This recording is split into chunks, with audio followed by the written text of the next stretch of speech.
ভাই কি ভাড়া চালান না? ভাই বিপদে পড়ছি বুঝছেন, আপনার গেছি সৌদি আরব। এই দালালের তদন্ত করে পরে এখানে আর কোনো কাজ কাম পাই না, চলে গেছি বুঝছেন। বাসা দেওয়ার জন্য ভাড়াও নাই।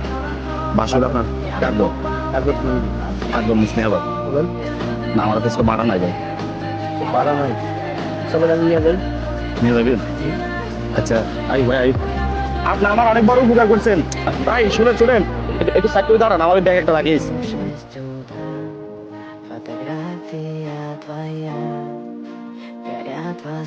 থেকে আসতেছি বুঝছেন না, আমি সৌদি আরব থেকে আসতেছি ভাই, বিপদে পড়ে গেছি তো। এখন ওই যে উনি আমাকে এমনি নিয়ে যাইতেছে ভাড়াটা ছাড়া।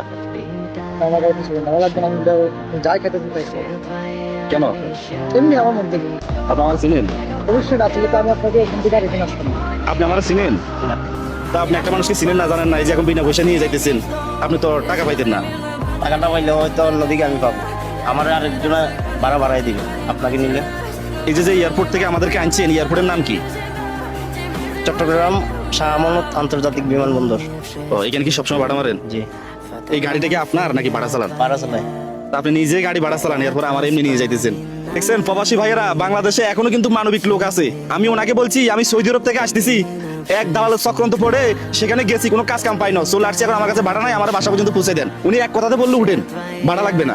এই যে যদি ভাড়া মারেন, দৈনিক আপনার জন্য কত টাকা বেতন থাকে সবকিছু দিয়ে তুই। এই 500-700 টাকা থাকে। এখন উনি আমাদেরকে যে মানবতাটা দেখাইছে, ওনার জন্য আমরা কি করতে পারি? আমরা অবশ্যই অনুকূল মানবতা দেখাইতে হবে, অবশ্যই যেহেতু উনি যখন মানবতা দেখাইছে আমরা দেখাইতে হবে।